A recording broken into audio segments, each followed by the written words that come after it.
이제 함께 한 목소리로 하나님 말씀을 봉독하겠습니다. 예수와 제자들이 빌립보 가이사랴 여러 마을로 나가실새 길에서 제자들에게 물어 이르시되 사람들이 나를 누구라고 하느냐? 제자들이 여짜와 이르되 세례 요한이라 하고 더러는 엘리야 더러는 선지자 중에 하나라 하나이다. 또 물으시되 너희는 나를 누구라 하느냐? 베드로가 대답하여 이르되 주는 그리스도 신이다 하매 이에 자기의 일을 아무에게도 말하지 말라 경고하시고 인자가 많은 고난을 받고 장로들과 대제사장들과 서기관들에게 버림받아 죽임을 당하고 사흘 만에 살아나야 할 것을 비로소 그들에게 가르치시되 드러내놓고 이 말씀을 하시니 베드로가 예수를 붙들고 항변하매 예수께서 돌이키사 제자들을 보시며 베드로를 꾸짖어 이르시되 사탄아 내 뒤로 물러가라. 내가 하나님의 일을 생각하지 아니하고 도리어 사람의 일을 생각하는도다 하시고 무리와 제자들을 불러 이르시되 누구든지 나를 따라오려거든 자기를 부인하고 자기 십자가를 지고 나를 따를 것이니라. 누구든지 자기 목숨을 구원하고자 하면 잃을 것이요 누구든지 나와 복음을 위하여 자기 목숨을 잃으면 구원하리라. 사람이 만일 온 천하를 얻고도 자기 목숨을 잃으면 무엇이 유익하리요? 사람이 무엇을 주고 자기 목숨과 바꾸겠느냐? 누구든지 이 음란하고 죄 많은 세대에서 나와 내 말을 부끄러워하면 인자도 아버지의 영광으로 거룩한 천사들과 함께 올 때 그 사람을 부끄러워하리라. 아멘. 우리가 그리스도로 고백하는 주님의 일생은 크게 두 부분으로 나눌 수 있습니다. 요단강에서 세례를 받으신 때부터 십자가에 달려 돌아가신 때를 가리켜 공생애라 부르고 그 이전까지 약 30년을 가리켜 개인적인 생애고 사생애라고 부릅니다. 그리고 공생애는 크게 두 기간으로 나눌 수 있는데요. 공생애 전반부에서 주님은 주로 갈릴리에서 활동하시면서 이적과 기사를 통해 사람들을 모으고 그들에게 하나님 나라의 복음을 전하는 사역을 하셨습니다. 그리고 공생애 후반부에서는 예루살렘에서 복음을 전하시다가 유대의 지도자들 곧 바리새인들과 서기관 그리고 대제사장과 로마의 권력자에 의해 고난을 받고 십자가에 달려 죽임을 당하셨습니다. 오늘 우리가 읽은 본문은 바로 공생애의 전반부와 후반부 그 전환점에 일어난 일을 기록하고 있습니다. 우리가 잘 알고 있듯이 주님은 갈릴리에서 많은 무리를 이끌고 다니셨습니다. 이는 주님께서 행하신 놀라운 이적과 기사 때문이었는데요. 동서고금을 막론하고 이적과 기사가 있는 곳에는 많은 사람이 모이기 마련입니다. 갈릴리에서 활동하시는 동안 주님은 많은 병자를 치유하시고 귀신 들린 사람에게서 귀신을 쫓아내심으로 그들을 온전하게 하셨습니다. 그러다 보니 주님이 가시는 곳에는 언제나 사람들로 북적거릴 수밖에 없었던 것입니다. 그런데 주님은 사람들을 치유하는 것에만 관심을 가지지 않으셨습니다. 이적과 기사를 보고 모인 무리에게 하나님 나라의 복음도 전하셨는데요. 이를 통해서 우리는 이적과 기사는 그 자체가 목적이 아니라 천국 복음을 전하기 위한 하나의 수단이었다는 사실을 알 수 있습니다. 주님의 그 진정한 관심은 이적과 기사를 행함으로 자신을 드러내는 것에 있는 것이 아니라 모여든 무리에게 하나님 나라에 대해 가르치는, 즉 복음 전파에 있었다라는 것입니다. 그래서 주님은 사람들에게 병을 고침을 받고 또 귀신이 나가며 배불리 먹는 것으로 만족하지 말고 하나님이 어떤 분인지 알고 그분을 온전히 신뢰할 것을 말씀하셨습니다. 그리고 하나님이 비록 우리의 눈으로 볼 수는 없지만 우리와 늘 함께 계신다는 사실을 깨닫고 회개함으로 하나님의 자녀가 되어 하나님 나라를 이루어 갈 것을 가르치셨는데요. 이렇게 갈릴리에서 수많은 이적과 기사를 행함으로 주님의 인기가 점점 커질 무렵 주님은 제자들과 데리고 빌립보 가이사랴에 있는 여러 마을로 가시게 됩니다. 이 가이사랴 빌립보 지방은 갈릴리 호수 북쪽 40km쯤에 위치하고 있는데요. 여러 마을들을 포함하고 있기에 매우 넓은 지역이라 할 수 있습니다.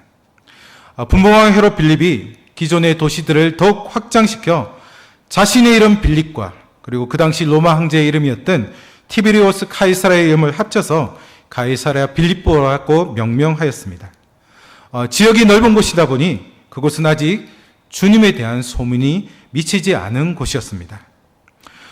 주님께서 이곳으로 가신 것은 앞뒤 정황으로 볼 때 군중들로부터 벗어나 조용한 시간을 가지면서 자신이 그동안 행했던 갈릴리 사역을 돌아보고 또 앞으로 감당해야 될 사역을 점검하기 위해 그곳으로 가셨던 것입니다. 오늘날 여름이면 교회학교 학생들과 청년들이 여름 성경학교와 수련을 하는 것처럼 주님과 제자들 역시 스스로를 점검하는 차원에서 일종의 수양회를 떠나셨던 것입니다. 그런데 주님은 마을에 도착하기도 전 길에서 제자들에게 질문을 하나 던지십니다. 그 질문이 무엇입니까? 바로 사람들이 나를 누구라 하느냐라는 질문입니다. 근데 사실 주님의 관심은 사람들이 자신을 어떻게 생각하느냐보다는 그 다음 질문에 있었는데요. 즉 자신을 따른다고 하는 제자들이 자신을 어떻게 생각하는지 더 궁금해 하셨던 것입니다. 근데 처음부터 제자들에게 직접적으로 그렇게 물으면 선뜻 대답하지 않을 가능성이 많았기에 먼저 사람들이 자신을 어떻게 생각하는지를 말해보라고 질문하셨던 것입니다. 이에 제자들이 무엇이라고 대답합니까? 그동안 사람들에게 들은 말을 주님에게 이야기하는데요. 제자들은 사람들이 주님을 가리켜 세례 요한이라고도 하고 더러는 엘리야, 더러는 선지자 중에 하나다라고 이렇게 대답합니다. 그 대답을 듣고 계시던 주님은 제자들에게 이제 본격적으로 자신이 하고 싶었던 질문을 던지십니다. 그렇다면 너희는 나를 누구라고 하느냐? 라고 물으시면서 본심을 드러내십니다. 성경 원문을 보면 이러한 사실을, 이런 주님의 진심을 보다 확실히 알 수 있는데요. 이 구절을 직역하면은 그러나 너희들은 나를 어떤 사람이라고 하느냐 이렇게 번역할 수 있습니다. 주님은 지난 3년 동안 자신을 따라다니며 동고동락했던 제자들이 자신에 대해 과연 어떤 생각을 하는지 알고 싶으셨던 것입니다. 더군다나 제자들은 얼마 전까지만 하더라도 주님이 어떤 분인지에 대한 영적인 깨달음도 없었고 또 바리새인들과 헤롯의 누룩을 경계하라는 말씀의 의미도 제대로 파악하지 못했기에 주님은 더욱 이런 제자들의 생각을 알고자 하셨던 것입니다. 여러분, 주님께서 죽으신 후에 복음 전파 사역의 주축을 감당하게 될 이 제자들이 있어서 그리스도 되시는 주님이 어떤 분인지에 대해서 정확하게 아는 것은 매우 중요한 일이라고 할 수 있습니다. 그렇게 오늘 본문에서는 기록이 정확하게 나와 있지는 않지만 이 질문을 듣는 제자들은 순간 모든 제자들의 마음이 뜨끔하였을 것입니다. 왜냐하면 다른 사람들이 하는 이야기를 전하는 것은 쉬울 수 있지만 정작 자신의 생각을 드러내는 것은 쉬운 일이 아니기 때문입니다. 그리고 어쩌면 제자가 되어 주님을 따라다니고 있지만 주님이 어떤 분인지에 대한 생각이 정리되지 않았을 수도 있고 정리되어 있다 할지라도 그것이 맞는지 그렇지 않은지 확신도 없었을 수도 있었기 때문입니다. 이때 주님의 수제자로 알려진 베드로가 먼저 대답을 합니다. 성경에 따르면 베드로는 생각보다 행동이 앞서는 사람이었습니다. 옳고 그름을 따지기 전에 말과 행동을 먼저 했던 사람으로 성경은 기록하고 있는데요. 주님의 이 질문이 떨어지자 베드로는 주는 그리스도 신이다라고 대답합니다. 여기서 그리스도라는 말은 메시아 곧 기름을 부음을 받은 구원자를 가리키는데요. 구약 성경은 하나님께서 마지막 날에 한 사람에게 기름을 부어 세상을 구원하기 위해 보낼 것이다 라는 말씀으로 예언하고 있습니다. 베드로는 다른 유대인들과 마찬가지로 메시아를 기다리고 있었습니다. 그는 구약의 예언대로 머지않아 메시아가 와서 로마의 압제하에 있던 유대인들을 해방시키고 이스라엘을 회복시킬 것이다 생각했습니다. 그리고 메시아가 이스라엘을 회복하면 이 땅의 모든 백성이 이스라엘로 모여들어 결국은 세상 모든 나라가 거룩한 한 나라가 될 것이다 믿었습니다. 베드로는 3년 동안 가장 가까이에서 주님을 지켜본 결과 이분이야말로 우리가 그토록 기다리던 구약에서 예언된 메시아다라는 결론을 내렸던 것입니다. 아마도 같이 따라다녔던 다른 제자들도 동일한 생각이었을 것입니다. 그런데 여러분, 이 대답을 들은 주님은 어떻게 반응을 보이고 계십니까? 30절의 기록은 성경을 읽는 사람으로 하여금 큰 의문에 빠지게 하는데요. 우리 30절 말씀을 함께 읽어보도록 하겠습니다. 함께 읽겠습니다. 이에 자기의 일을 아무에게도 말하지 말라 경고하시고, 여기서 경고하시고라는 단어는 어떤 사람의 잘못을 책망하거나 꾸짖는 또는 귀신을 꾸짖을 때 사용되었던 단어입니다. 따라서 주님이 본문에서 자신에 대하여 사람들에게 말하지 말 것을 마치 책망하듯이 강하게 명령하셨다는 사실을 알게 되는 것입니다. 여러분, 마태복음에 따르면 주님은 베드로의 고백을 크게 기뻐하셨으며 그를 칭찬하셨습니다. 그런데 무엇 때문에 이런 사실을 아무에게도 말하지 말라라고 경고까지 하셨던 것일까요?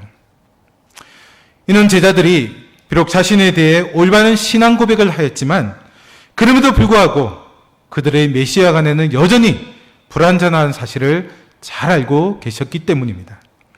즉 베드로를 비롯하여 다른 제자들은 주님께서 그리스도가 된다는 사실은 확신하였지만 주님이 앞으로 어떤 일을 하실지에 대해서는 주님과 전혀 다른 생각을 가지고 있었던 것입니다.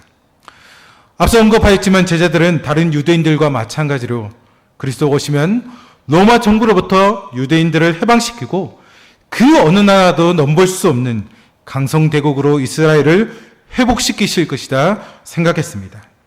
그러나 그것은 그들이 바라는 일이었지 하나님께서 그리스도 되신 주님을 통해 하시려는 일은 아니었습니다. 그래서 주님은 자신이 행할 진정한 사역의 본질은 모르고 정치적인 구원과 자유만을 기대하고 있던 사람들에게 자신이 정확한 신분이 알려지는 것을 극단적으로 막으셨던 것입니다. 사랑하는 성도 여러분, 주님은 이적과 기사를 행함으로 사람들로부터 인기를 얻기 위해서 그리고 사람들이 생각하는 이스라엘의 정치적인 구원을 얻기 위해 이 땅에 오시지 않으셨습니다. 오히려 대속제물이 되심으로 모든 인류를 죄와 사망으로부터 구원하기에 이 땅에 오셨습니다.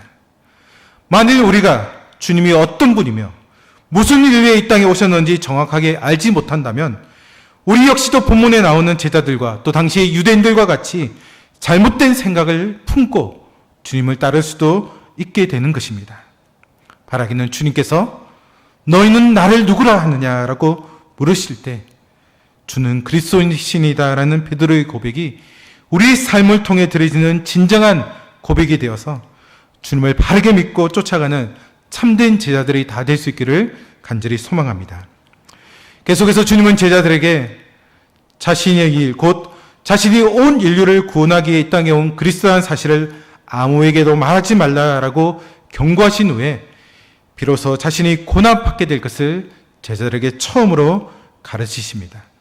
우리 31절 말씀을 함께 읽겠습니다.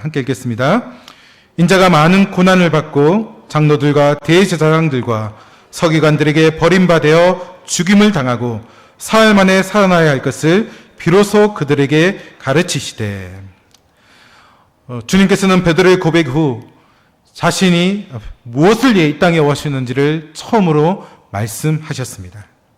근데 본절이 고난에 대한 예고를 하고 있지만 고난과 죽음만을 말씀하는 것은 아니었습니다.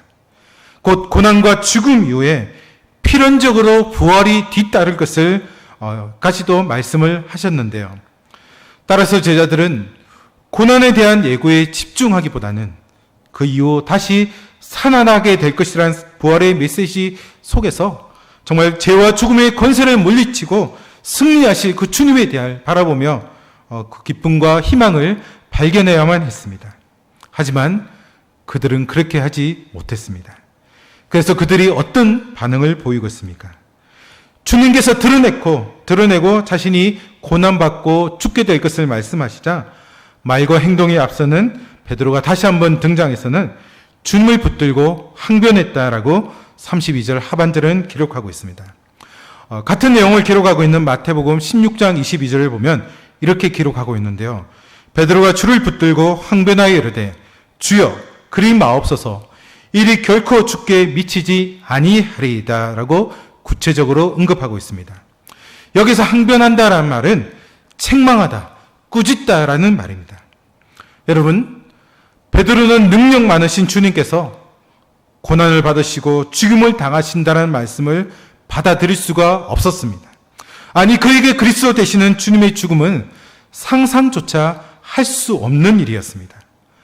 로마의 압제로부터 이스라엘을 해방시키고 이스라엘의 왕이 되어 다윗 때처럼 강력한 나라를 건설할 것이다 믿어 의심치 않았던 것입니다.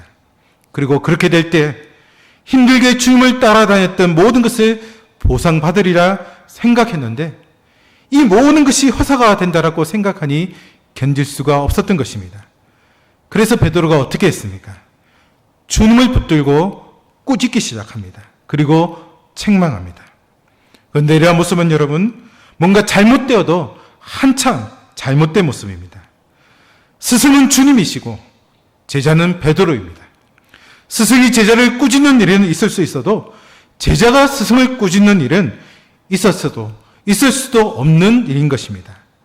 아무리 스승이 하는 말과 행동이 자신이 마음에 들지 않는다 하더라도 해서는 안 될 말과 행동이 있음에도 불구하고 베드로는 지금 흥분하여서 스승을 책망하고 있는 것입니다. 자신의 생각과 계획이 맞지 않는다고 하더라도 스승조차 맞지 않는다고 해서 스승조차 꾸짖는 이 베드로의 모습은 하나님의 영이 아닌 사단의 영에 사로잡힌 행동이라 할 수 있습니다. 그러나 베드로가 순간 악한 영에 사로잡혀 주님을 책망하며 꾸짖었지만 주님은 베드로의 그러한 행동에 압도당하지 않으셨습니다. 오히려 더 큰 영적인 힘을 가지고 베드로와 그 속에 있는 사단을 꾸짖으며 압도해 버리시는데요. 33절을 보면 주님께서 베드로를 보며 꾸짖어 이르시되 사탄아 내 뒤로 물러가라. 네가 하나님의 일을 생각하지 아니하고 도리어 사람의 일을 생각하는도다라고 말씀하십니다. 여러분, 여기에서 하나님의 일은 주님께서 하나님의 구속의 계획을 따라 고난의 십자가를 지는 것입니다. 그리고 사람의 일이란 고난과 죽음을 포기하고 정치적 메시아로서 이스라엘의 왕이 되어 세상의 영광을 누리는 것입니다. 곧 베드로는 십자가의 길을 포기하고 대신 세상의 영광을 길을 얻는 그 길을 택할 것을 주님께 요구하였던 것입니다. 사랑하는 성도 여러분, 조금 전까지만 하더라도 베드로는 너희는 나를 누구라 하느냐라는 주님의 질문에 주는 그리스도십니다 라는 고백을 함으로 주님께 큰 칭찬을 받았습니다. 그러나 주님께서 고난을 받으실 것에 대한 그 말씀을 듣고 하나님의 일을 먼저 생각하기보다는 사람의 일을 먼저 생각하며 주님께 항변하다가 결국 사탄이라는 말을 듣게 되었습니다.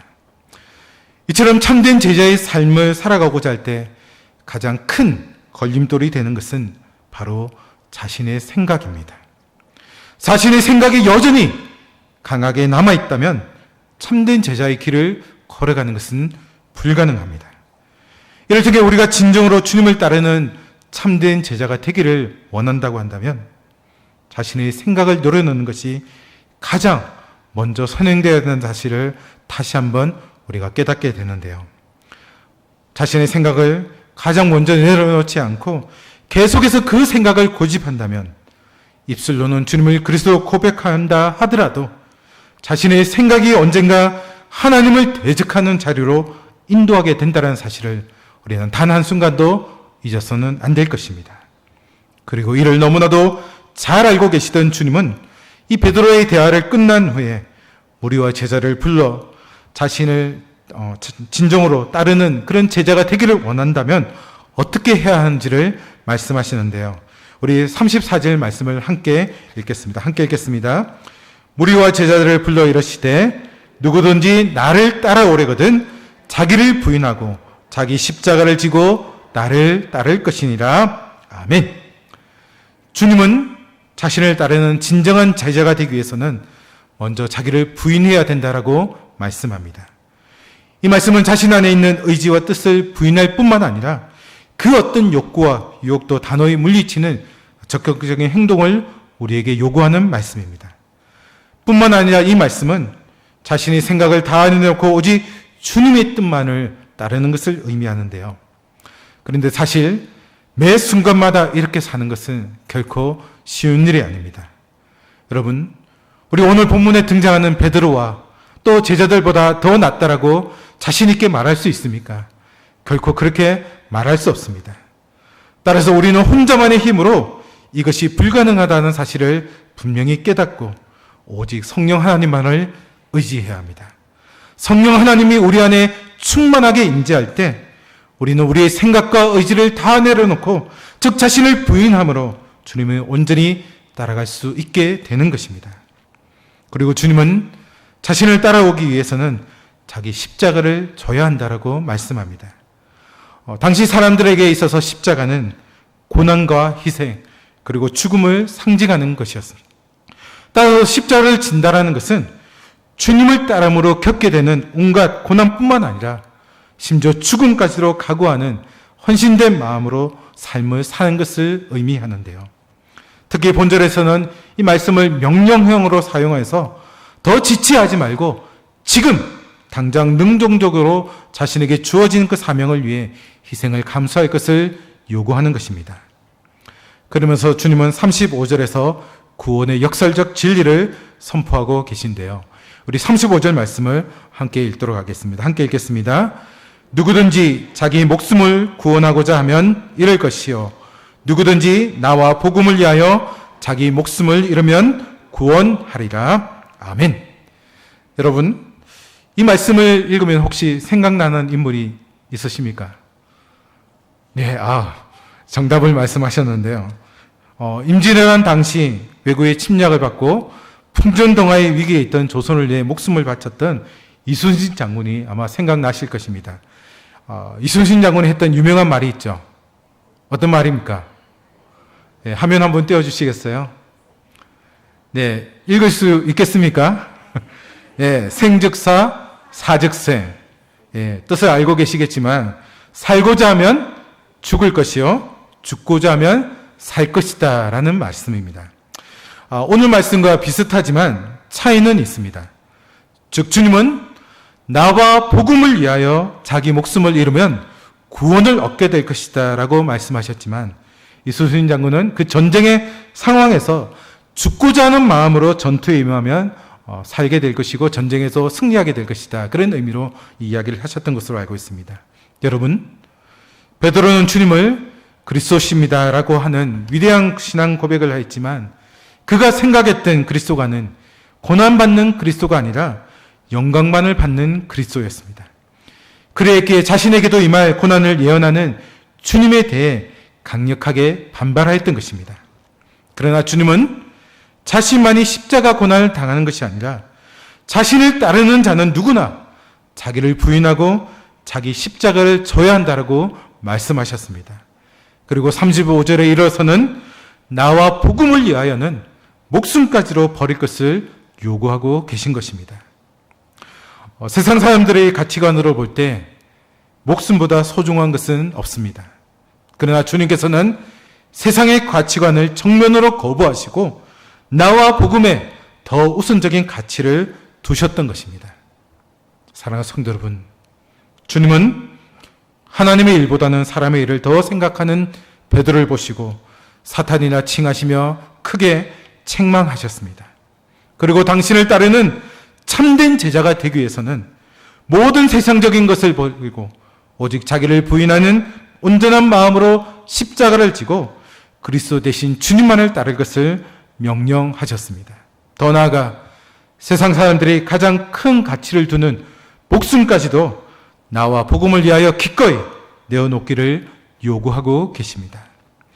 우리가 주님의 몸된 교회를 섬기고 또 각자의 자리에서 하나님 나라를 확장하는 거룩한 삶을 살아감에 있어서 가장 큰 가치를 두어야 하는 것은 주님과 또 그분이 우리에게 전하신 복음인 줄로 믿습니다. 바라기는 이 자리에 있는 우리 모두가 시작 없이 주님을 따르는 거짓된 모습을 버리고 오직 순전한 마음을 품고 참된 제자의 길을 걸어갈 수 있기를 바랍니다. 그래서 나와 복음을 위하여 목숨까지도 기꺼이 바치겠느냐? 라고 주님이 물으실 때, 네! 제가 그런 삶을 살겠습니다. 라고 고백함으로 하나님께서 베풀어 주시는 그 구원의 크고 놀라운 은혜를 다 받아 누리는 자들이 될 수 있기를 주님의 이름으로 축복합니다.